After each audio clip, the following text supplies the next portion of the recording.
अस्सलाम वालेकुम, welcome back to औरत कार्ड। आपको हम आज एक किस्सा सुनाने लगे एक एक्सटेंशन का, लेकिन ये वो वाली एक्सटेंशन नहीं है जो आप समझ रहे हैं, क्योंकि उसका अगर हम किस्सा सुनाएंगे तो फिर हम खुद कहाँ जाएंगे।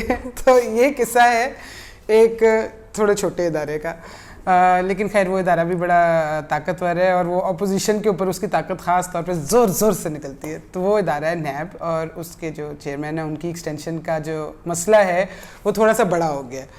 और नैब एक ऐसा इदारा है जो, वैसे तो ये हमारे मुल्क में सब इदारों की किस्मत रही है, लेकिन नैब की ख़ास तौर पे ऐसी किस्मत रही है कि ये हमेशा कंट्रोवर्सी में होता है। इसके बारे में हमेशा कोई ना कोई मसला चल रहा होता है, इसके ऊपर एतराज़ात उठ रहे होते हैं, या ये गलत कुछ कर तो नहीं रहे थे लेकिन कुछ उनसे गलत वहाँ से चीज़ें निकल के बाहर आ रही होती हैं।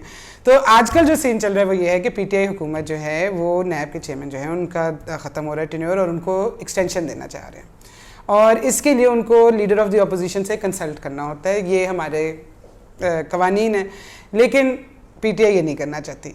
पीटीआई क्या करना चाहती है मेमल?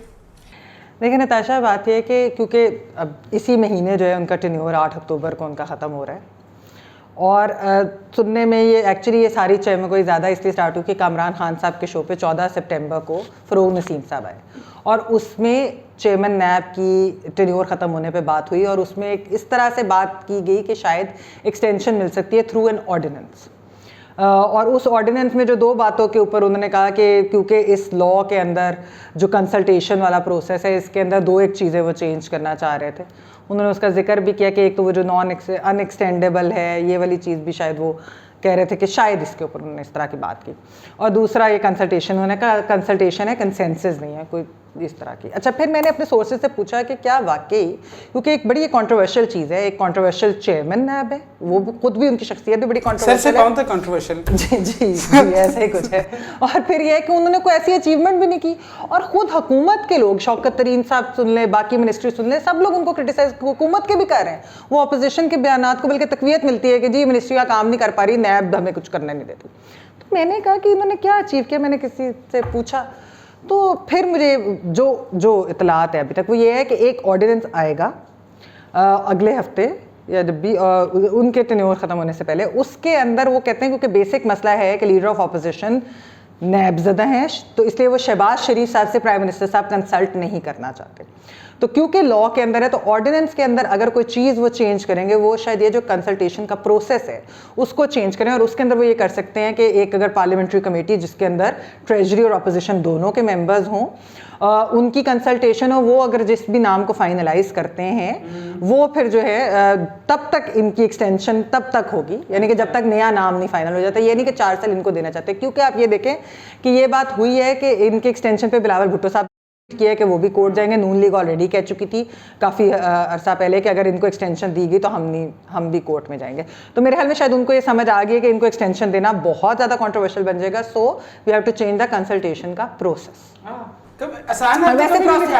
और वैसे प्रोसिक्यूटर जनरल की भी इन्होंने की एक्सटेंशन अभी फरवरी के अंदर, ये कामरान खान साहब ने पॉइंट आउट किया, तो फ़रोग नसीम साहब ने कहा वो बहुत अच्छे हैं, बड़े इंटेग्रिटी। तो उन्होंने कामरान खान साहब ने कहा फिर ये तो कोई बात नहीं कि शख्सियात अच्छी हैं, तो अब फिर इदारों में तो शख्सियात परफॉर्म करती हैं, अच्छी परफॉर्मेंस भी होती है, उसके बाद उन्हीं को एक्सटेंड करते जाएँ, तो ये तो नहीं होना चाहिए वैसे। लेकिन मेरा यहाँ पे एक छोटा सा सवाल है, बार-बार हम गलत जगह जा रहे हैं। ऑर्डिनेंस तो होती ही 120 दिन के लिए, तो उसके बाद क्या करेंगे अगर मुशावरत ना हुई, अगर कोई नाम फाइनलाइज ना हुआ? अच्छा, इस पे रीमा, क्योंकि आप लीगल उस पे, क्योंकि ये फ़रोग नसीम साहब ने कामरान खान साहब के शो पे कहा, ये प्रोसिक्यूटर जनरल की तौसीफ है, उन्होंने कहा कि आर्टिकल 264 जो भी होता है 264 जो है उसके मुताबिक जो है वो आप कर सकते एक धा, और उसके बाद एक धा जब ऑर्डर पास हो जाए तो उसके बाद हमें दोबारा से ऑर्डिनेंस लाने की जरूरत नहीं होती, वो फिर हो जाता है आगे एक्सटेंशन के लिए। अच्छा, खुद ही चलता है? हाँ, अच्छा, ऐसा होता है रीमा? अच्छा, let's start from the basics, जो बिल्कुल एक फंडामेंटल बात है। इस वक्त क्या पार्लियामेंट सेशन में है पाकिस्तान में? जी। और अगर पार्लियामेंट सेशन में होती है तो आप ऑर्डिनेंस नहीं पास कर सकते। ऑर्डिनेंस जो पास करने की पावर्स हैं प्रेसिडेंट के पास, वो उस सूरत में इस्तेमाल हो सकती हैं जब पार्लियामेंट सेशन में ना हो और कोई बहुत ही इमरजेंसी, बहुत अर्जेंसी वाला मामला हो। तो इस वक्त क्या इतनी इमरजेंसी है कि आपको नैब कानून बदलना है और पार्लियामेंट सेशन में भी है? तो ये दोनों जो टेस्ट हैं बेसिक ऑर्डिनेंस मेकिंग के वो पूरे नहीं उतरते, तो मेरा नहीं ख्याल आप इस पे ऑर्डिनेंस पास कर सकते हैं। लेकिन जैसे हमें पता है पीटीआई की जब उनका दिल होता है ऑर्डिनेंस वो पास ऑर्डिनेंस ही है उनकी हुकूमत का। अगर एक लेगेसी अभी तक रही है वो ये है कि वो कानून साजी ऑर्डिनेंसेस के थ्रू करना चाहते हैं। अच्छा, दूसरी हैरत की बात, प्राइम मिनिस्टर साहब के कोई केसेस हैं, उन पे भी एलिगेशंस हैं करप्शन की, है ना जी। तो नैब ज़दा होना, अगर आपने मुल्जिम और मुजरिम में फ़र्क नहीं करना और हर मुल्जिम आपके लिए मुजरिम है जिससे कंसल्ट भी नहीं कर सकते, तो प्राइम मिनिस्टर साहब से भी फिर कंसल्ट नहीं करना पड़ेगा, ठीक है, वो भी नहीं हम कर सकते। तो ये जो पार्लियामेंट्री कमेटी बनेगी महमल, उसमें आप क्या कानून में लिखेंगे कि किस तरह के लोग हैं जो इस शायद उसमें प्राइम मिनिस्टर ना हो ना, प्राइम मिनिस्टर भी नहीं होंगे, लीडर ऑफ ऑपोजिशन, पार्लियामेंट में कौन लोग हैं आप ये लिखेंगे, उसमें ऐसे लोग जिनको जो कभी भी कोई इल्जाम ना लगाओ। नैब बेसिकली उनका ये कि शहबाज शरीफ साहब के आए हो जो है वो ये क्योंकि नैब। अच्छा, एक और बहुत ही हंसी वाली बात है, कॉन्फ्लिक्ट ऑफ इंटरेस्ट। ये जो जस्टिस रिटायर्ड जावेद इकबाल हैं, इन्हें किसने लगाया था नैब चेयरपर्सन? किन दो शख्सियात के बीच में कंसल्टेशन हुई थी? शाहिद खाकान अब्बासी और खुर्शीद शाह। हाँ। क्या ये दोनों नैब, उनके बाद नैब ने इनके साथ क्या किया? अगर कॉन्फ्लिक्ट ऑफ इंटरेस्ट है तो फिर वो दो शख्सियात जिन्होंने नैब चेयरपर्सन लगाया उनके खिलाफ केसेस बने, वो जेल में रहे, वो अभी तक जेल में, खुर्शीद शाह, शाहिद खाकान अब्बासी भी जेल में रहे। तो कॉन्फ्लिक्ट ऑफ इंटरेस्ट कैसे आता है? ये एक पूरी बिल्कुल बेबुनियाद बात है। आप कमेटी बना लें, आप जो भी कर दें, अगर आपका ये एतराज ही बेबुनियाद है तो कुछ नहीं किया। फिर अगली कमेटी वालों को भी ना वैसे बच के रहना चाहिए, क्योंकि वो अगला नैब चेयरमैन जिस पे लगाएंगे ना, ये ना हो पाकिस्तान में ये है जिसको आप लगाते हो ना वो आपको डसता है, बिल्कुल। ये भी बात फिर आप लोग उस जगह जा वो हजरत अली का कॉल है जिस पे एहसान करो उसके शायद से। ये आप लोग बहुत डेंजरस ग्राउंड्स पे खेल रहे हैं। अच्छा, मैं एक थोड़ी सी हिस्ट्री की बात करना चाहती हूँ। ऐसा क्यों है कि ये प्रोसेस है नैब चेयरमैन की अपॉइंटमेंट का? जब प्रेसिडेंट मुशर्रफ, जनरल मुशर्रफ ने नैब ऑर्डिनेंस पास किया तो सिर्फ प्रेसिडेंट अपॉइंट कर सकता था नैब चेयरपर्सन। केस सुप्रीम कोर्ट में गया, सुप्रीम कोर्ट में ने कहा ये तो बहुत ज़्यादा इख्तियार आपने एक शख्स को दे दिया है, तो प्रेसिडेंट के साथ चीफ जस्टिस की कंसल्टेशन कानून में उन्होंने कहा आप डालें, वो डाल दी गई। फिर तब पार्लियामेंट क्योंकि नहीं था, कू था ना, पार्लियामेंट नहीं थी, फिर जब पार्लियामेंट आया तो फिर लीडर ऑफ द ऑपोजिशन के साथ कंसल्टेशन प्राइम मिनिस्टर की, लीडर ऑफ जो गवर्नमेंट हैं, उनकी कानून में डाल दी गई, क्योंकि और ये सुप्रीम कोर्ट की बहुत सी जजमेंट्स में है, क्योंकि पाकिस्तान में जो करप्शन है वो इस्तेमाल होती है इंतकाम के लिए। इसलिए बहुत ज़रूरी था कि जो लीडर ऑफ ऑपोजिशन है उनको भी कंसल्ट किया जाए। अच्छा, अगर आपको इस पे एतराज़ है तो सुप्रीम कोर्ट ने अपनी जजमेंट्स में कहा है कि आप चीफ जस्टिस को आर्बिटर बना दें। अगर आपसे आपस में नहीं कुछ डिसाइड हो रहा, स्टेलमेट है, तो चीफ जस्टिस जो है साहब ही हैं इस वक्त, तो उनको आप कंसल्टेशन का हिस्सा बना दें। गवर्नमेंट वो भी नहीं चाहती। अब ऐसा क्या है जस्टिस रिटायर्ड जावेद इकबाल में कि उनको एक्सटेंशन देने के लिए आप हर एक तरीका, पिछले साल उन्होंने रूल्स में तब्दीली करके उनको एक्सटेंशन देने की कोशिश की, अब वो कह रहे हैं नए चेयरपर्सन हमने कंसल्ट करना नहीं है, तब तक हम इन्हें एक्सटेंशन देते रहेंगे। मेरा ख्याल है ये सुप्रीम कोर्ट में चैलेंज होगा, क्योंकि सुप्रीम कोर्ट ने बार बार, आपका जो सवाल पहले था, सुप्रीम कोर्ट ने बार बार कहा है कि ऑर्डिनेंस बहुत एक्सेप्शनल सिचुएशंस के लिए होता है, वो ऑल्टरनेटिव टू अ लॉ नहीं है। तो गवर्नमेंट ये सब तरीक़ाकार अपना ले, ये मेरा ख्याल है चैलेंज होगा, और ऑलरेडी एक कंट्रोवर्शियल बॉडी है, वो आप मज़ीद उसको कंट्रोवर्शियल बना रहे हैं। अच्छा, सुप्रीम कोर्ट ने कंसल्टेशन की भी बात की और मीनिंगफुल कंसल्टेशन की भी बात की है। वो तो उस पर तो कोई बात ही नहीं करना चाहता कि मीनिंगफुल कंसल्टेशन क्या होगी। यहाँ पे तो कंसल्टेशन जब हुकूमत और अपोजिशन में होती है तो वो कहते हैं हम ख़त लिख के आपको भेज देंगे, आप ख़त लिख के हमें भेज दें, हम नाम इसी तरह डिसाइड कर लेंगे। इसी पे का भी मामला इसी तरह कुछ फंसा हुआ है। अच्छा, मैं ज़रा ब्रॉडर कॉन्टेक्स्ट में इस पर बात करना चाहती हूँ। नैब के चेयरमैन को आपने तब्दील भी कर भी दिया, या चले नाम कोई फाइनलाइज भी हो गया, क्या इससे एहतसाब का निज़ाम आपका बेहतर होगा?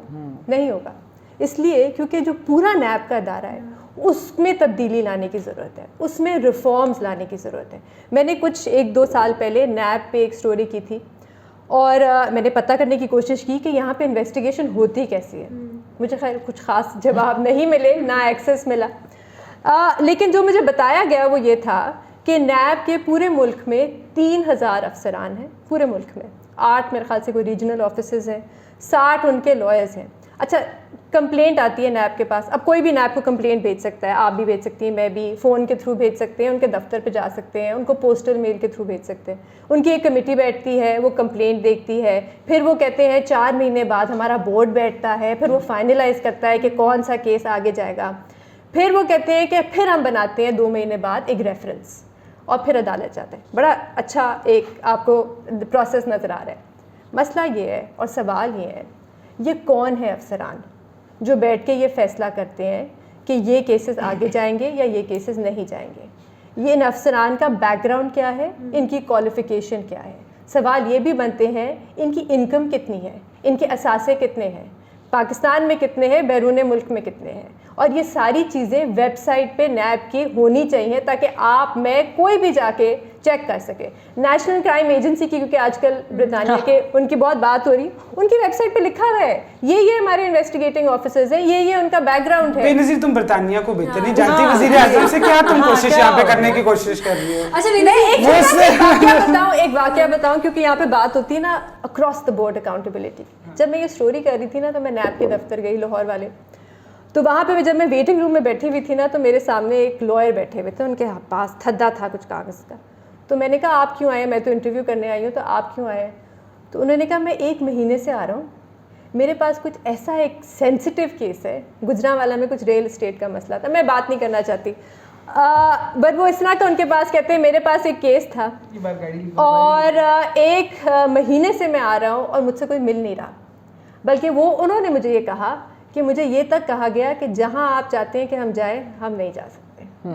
तो ये होगी आपकी अक्रॉस द बोर्ड अकाउंटेबिलिटी। तो आप चेयरमैन चेंज कर दिए, एहतसाब मैं तो कह रही हूँ इन चेयरमैन साहब ने कितने अरबों खरबों जो लुटी हुई दौलत वापस ला रही थी, और जितने ऑपोजिशन के लोगों पे, सियासतदानों पे केस में कितने पैसे लिए, बिजनेसमैन से उन्होंने रिकवरी बेचारे छोटे मोटे ताजर, बड़े भी हैं, बड़े भी हैं, लेकिन ये ब्यूरोक्रेट्स प्ली बार्गेन में वैसे बरतानिया वालों को हेल्प भी की, लेकिन फिर निकला नहीं कुछ। नैब के डीजी लाहौर वाले गए थे ना लंदन, वो तो मानती ही नहीं है हमें। अच्छा, एक आखिरी बात, सुप्रीम कोर्ट ने कई जजमेंट्स में अब कहा है कि नैब के जो चेयरपर्सन हैं वो अपने अरेस्ट के पावर्स हैं वो अब्यूज़ कर रहे हैं, और ये सुप्रीम कोर्ट की जजमेंट्स हैं जो कह रही है कि एहतसाब का अमल जो है वो इंतकाम के लिए इस्तेमाल हो रहा है।